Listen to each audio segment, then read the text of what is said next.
This week, Bungie pulled back the curtain on Witch Queen and Void 3.0 with not one, but two info dumps in the form of a new Witch Queen vidoc and a news article diving deeper into Void 3.0.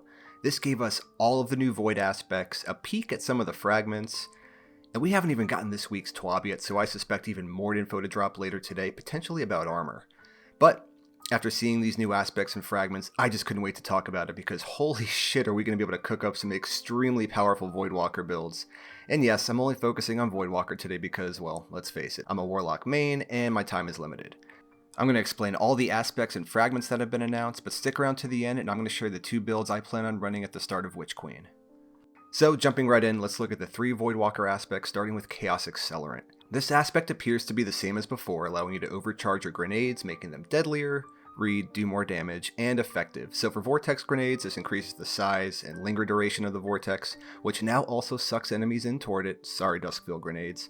Axion bolt, which gets an additional seeker. Scatter grenades, which track, and magnetic grenades. That's right, every grenade type will be available to every class. Well, magnetic grenades become handheld supernova when you charge them.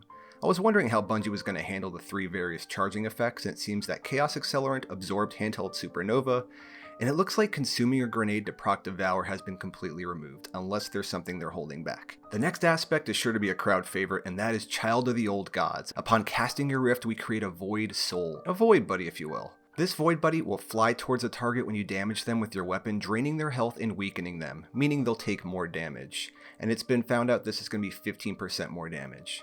When a target is being drained, you gain grenade and melee energy if you're running Healing Rift, and you gain health if you're running Empowering Rift. And on top of all that, defeating the target being drained by your Void Soul grants class ability energy. Wow, that's a lot of stuff from just one aspect. In the video we can see the Warlock is running an Empowering Rift, so they're gaining chunks of health back from the targets being drained. These targets don't have to be defeated for that effect, just being drained by the Void Soul is enough, but it looks like you gain 20% Rift energy back per kill, which is insane. You're going to be able to drop continuous rifts to be constantly draining your enemies. I just wonder how much grenade and melee energy you're going to get when using a Healing Rift, which I think will be the way to go in PvE. PvP on the other hand, I think Child of the Old Gods with the new Empowering Rift boots, which grant both healing and empowering, might be a bit bonkers with Child of the Old Gods. The third and final Voidwalker aspect is Feed the Void. Defeat an enemy with a Void ability to activate Devour. Let's look at the details of what Devour is now because it's actually seen a little bit of a tweak from before. So the player is immediately restored to full health upon activating Devour from any source and is granted grenade energy. When a player gets a kill with Devour active, they're restored to full health, granted grenade energy, and the Devour buff timer is extended. So they rolled the Insatiable perk from Bottom Tree right into Devour, so you don't need to add any fragments for Devour to behave as it did before. The only drawback being, it seems we can no longer consume our grenade to proc Devour. And it's unknown right now if there's going to be a melee to proc Devour, we've only seen one of the melees.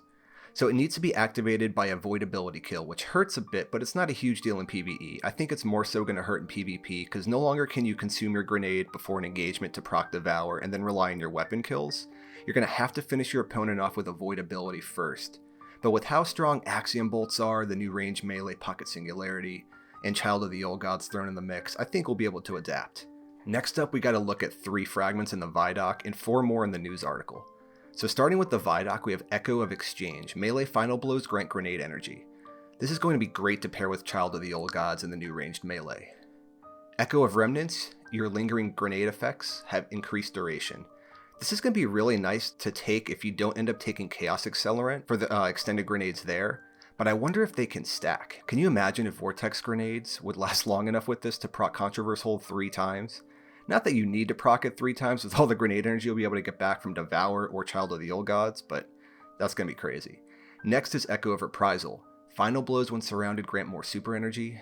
More super energy is always nice, and Nova Bomb is already a fast super, so this could really have you spamming Nova Bombs, especially if you're rocking Nezarec Sin. The 4 fragments from the news article are Echo of Expulsion. Void ability kills cause enemies to explode and grants an intellect bonus. This is essentially Bloom, which I am so glad was kept, but now will be accessible to all classes. I think this is definitely going to be a staple in my builds. Echo of Provision. Damaging enemies with grenades grants melee energy with a strength penalty. There are so many ways to loop abilities with each other, I honestly don't think I'm going to be firing my weapons. Like, it's going to be nothing but Black Holes, Void Souls, Vortex Grenades, which, did I mention now suck your enemies in?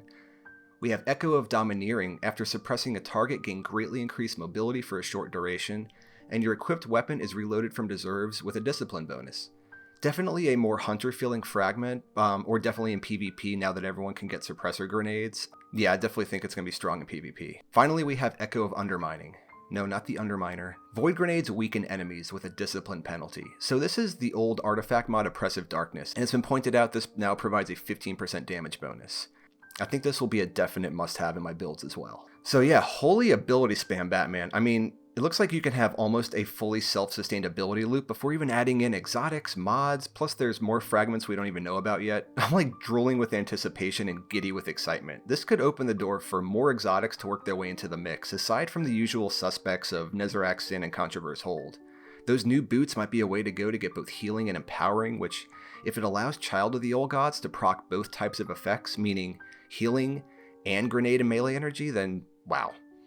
Plus Devour on top of that, and you've got heals out the wazoo, and that's before even adding in something like Protective Light. Right now I'm thinking of a million different directions we can go with our builds, but these are the two I'm going to try on launch day.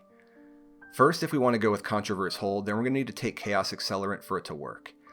That leaves us with either Devour or Child of the Old Gods. Child of the Old Gods is the new shiny, so even if Devour turns out to be the better long-term pick, I'm going with the Void Buddy to start. Then for Fragments, I'm thinking Echo of Expulsion, Undermining, and Provision.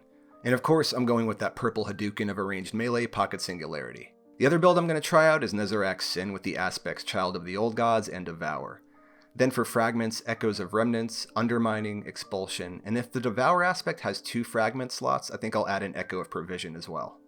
But I want to hear from you guys. What combinations or exotic pairings are you looking forward to trying out? Sound off in the comments below, and as always, thanks for tuning in. I'll see you on the next one.